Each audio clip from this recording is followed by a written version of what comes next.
Hi there, ladies and gentlemen. My name is Jack Wolfman, baby. And I, as you can see, I'm a wolf man, baby. So let's rock and roll tonight, baby. And for that, I got a good review for you, baby. Since my good friend Multi-Voice Reviewer is busy roaming around the town, because there's something very uncool going on in this town, so I decided to show up to help out this time. And one of the reviews I'm gonna do for you today, folks, is none other than the Wolfman, baby. All right. Oh! Now, before I'm gonna get to the movie, baby, for this Universal Monster-thon, first a little history, baby. You see, a long time ago, how the werewolf legend started, it started like this, baby. The mythology of Zeus and Lycan, where Lycan was mean to Zeus and Zeus turned him into a wolf, baby. That's right, babe. My legacy of the werewolf came from ancient Greece, baby. And a little secret, if you want to listen. The legend of the werewolf came from the Viking era. That's right, baby. While the vampires came from Norse mythology, us werewolves, we were Greek, baby. Anyway, enough with the mythology, let's get to the story anyhow. Now, before they made the Wolfman movie, baby, they made this movie.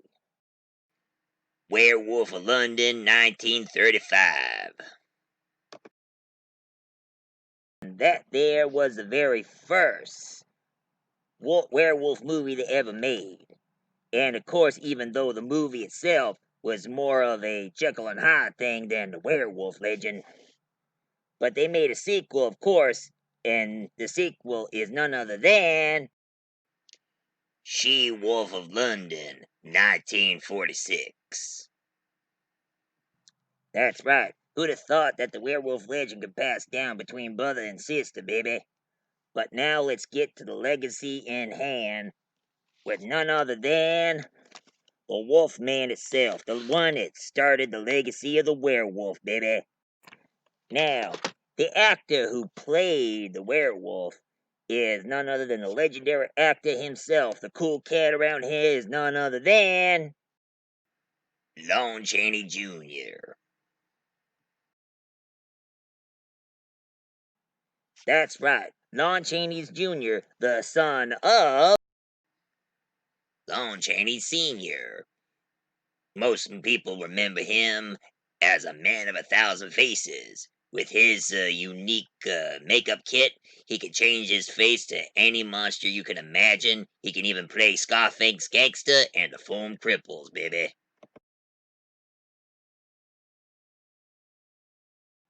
Now, of course, in the story, Lon Chaney plays a guy who goes by the name of Lawrence Talbot. And of course, Lawrence Talbot, he's a rich son, and his father is played by none other than Claude Rains, the one who played the father.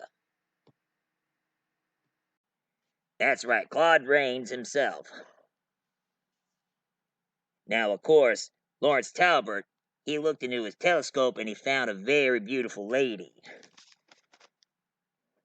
A beautiful lady played none other than the lovely and beautiful Evelyn Ankers, baby. That's right, Evelyn Ankers herself. And then throughout her legacy, now throughout the whole story, Lawrence Talbot gets bitten by a werewolf, and that's how he becomes a werewolf, baby. And, of course, surprisingly, the werewolf, his name was Bella, and it was played by none other than, ironically, Bela Lugosi as Bella. What are the odds? That's right. Dracula himself, Bela Lugosi, turns into a werewolf and bits Lawrence Talbot, and that's how he becomes a werewolf. And of course, he has to meet Bella's mother, and his mother is none other than Maleva, the old traveler. Now, I prefer to call her Mova the Traveler because it's offensive if you call her a gypsy. So it's better to call her a traveler instead, baby. Because it's uncool to be insulting to somebody because of their cultures, baby. I mean, heck, some people call me a mongrel. And that's not cool, baby. Not cool at all. Now, moving right along, baby. When The Wolfman became one of the most popular movies in all time, they decided to do like some sort of a sequel crossover, baby. And the sequel crossover they made was none other than Frankenstein meets the Wolfman, baby. It was the first time you see the Frankenstein monster crossing over with the Wolfman, with Bela Lugosi playing the monster. That's right, baby. And they added again with another sequel, of course, and it's none other than The House of Frankenstein, baby. Oh, yeah. And then they did it again when they decided to make another crossover slash sequel, and it's none other than The House of Dracula. On this one, Lawrence Talbot will finally be cured by the wolf's curse, baby. Uh-huh. Now, a long time ago, somebody wanted to make a crossover fight scene on this one, baby. So therefore, they decided to make this crossover sequel, which it was never made, and it was called Wolfman vs. Dracula. Uh-huh. And they said it was the first time they're going to give Bela Lugosi a comeback for playing Dracula, baby. But sadly, they made the script, but they never made the movie. But they did took the script and made this.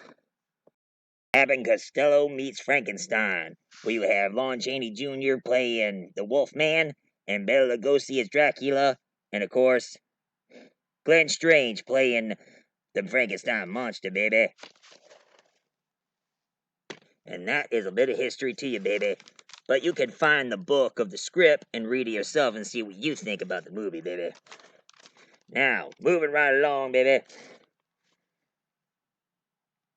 For a long, long time, Universal didn't even make another werewolf movie in a long time. Not until 1981, where they made this movie, baby. John Landis, An American Werewolf in London. Yeah, and of course, not many people know. I mean, it's not often that you have an American who becomes a werewolf and living in London, baby, and have a beautiful British nurse there, played by none other than the lovely Jenna Gutter, baby. And you know, I always thought that one movie, I thought it was Universal, man, but actually, it was Columbian TriStar, baby. And that Columbian TriStar movie made, baby, that movie, I know it's not part of the Universal, but it should be. And the movie is called none other than Wolf 1994. That's right, Wolf 1994. Playing by the greatest, coolest cat. Well, I wouldn't call him cat, I would call him coolest wolf around. None other than Jack Nicholson, Sparky. Yeah, that's right, Sparky. Jack Nicholson. Baby. And of course, in that movie, he fell in love with the sexiest hot mama I ever seen. None other than the ever sexy Michelle Pfeiffer. Oh yeah, Michelle Pfeiffer. Ooh, baby. She could pet me anytime and scratch my belly if she likes. Oh yeah!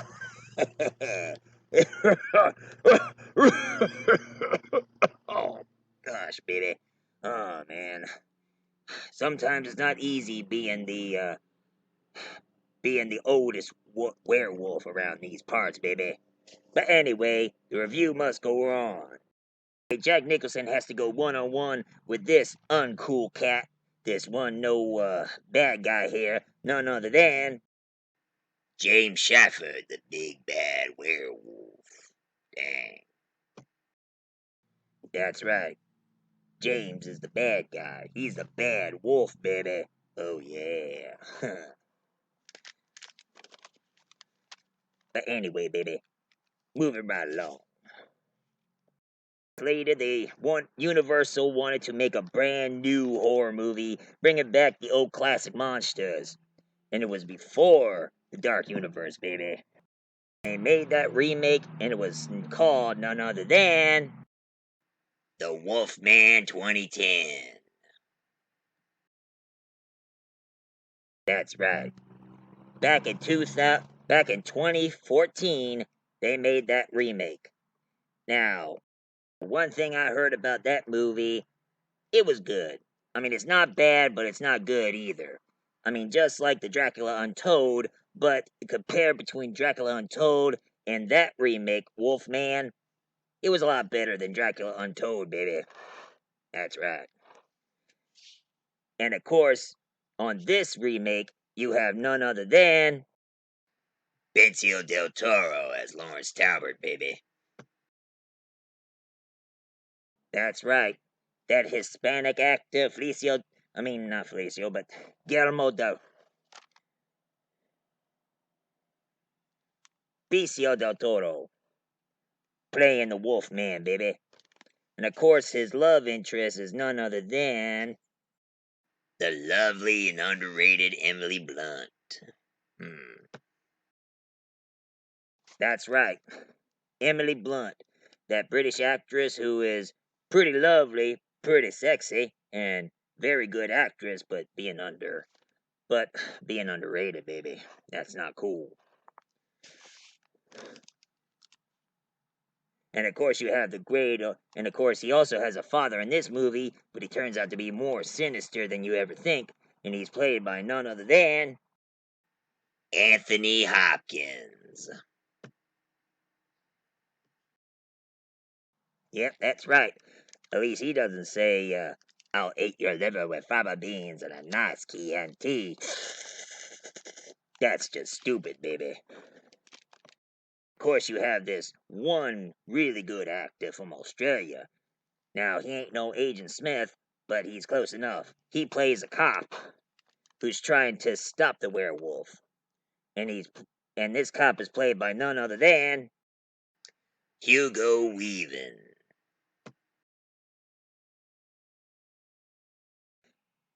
At least he ain't Agent Smith on this one. Now, I heard that there's a rumor that they're planning to make another Wolfman for the Dark Universe, and the actor they're going to choose for this Wolfman movie is none other than Ryan Gosling as the Wolfman. Huh. Yep, that's right, Ryan Gosling. Now, I don't know about Ryan Gosling. I don't think he'll be cool enough to play the Wolfman, but who knows? But too bad that that in the Dark Universe, it's not doing too good on their box office remakes. Except that The Invisible Man was pretty good. I have to admit that was pretty good. But the rest.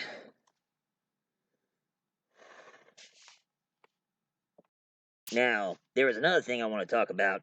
Back then in the 70s, when Marvel be able to make movies based on classic monsters, Marvel made this comic book. Marvel's Werewolf by Night.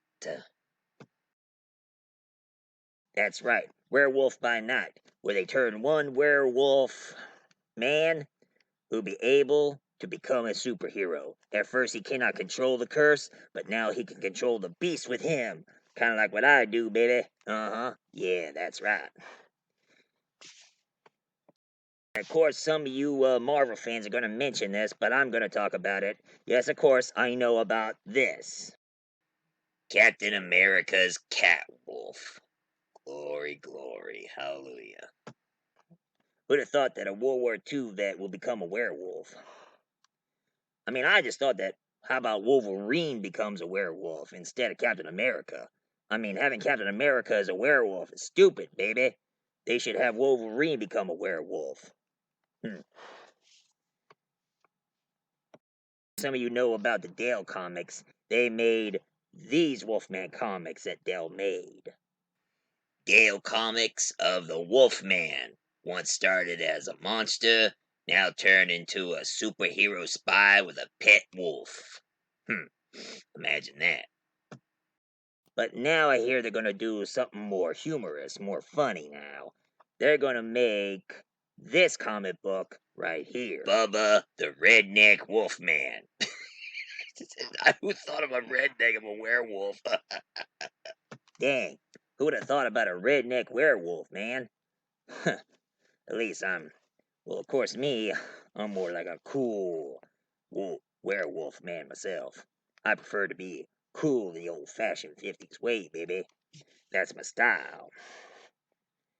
Because I'm Jack Wolfman, and I'm the coolest cat around here, you dig? And now I hear about this independent comic book where they made this comic book right here. The Astounding Wolfman. Now, of course, some of you kind of remember about the werewolf and fairy tales. Well, if you read these comic books here, the Fable Comics. Yep, that's right. Imagine if all your favorite fairy tale characters are now being more grown up and live among us. And they have this really cool werewolf character in this story, and it's none other than Big B Wolf. That's right. The same Big Bay who was sneaking in the grandma's house for Red Riding Hood. Now he is married to Snow White and have a litter of children. But if you ever want to play Big Bay Wolf, why don't you try this video game? Wolves Among Us. Tall Tale. Now, the story is very short. The game is really, really short because the episodes and such. But all in all, this was a good mystery game, baby. You should try it yourself. I mean, it is awesome. Well, this is my review for the day, and I am not multi-voice reviewer, and I don't have many voices in one opinion, baby. But I'm Jack Wolfman, ready to rock and roll, baby, and telling you everything about the werewolf and the Wolfman from the Universal for this year's Universal-thon. So for those of you who likes my review, please leave a comment down below, hit like and subscribe, baby.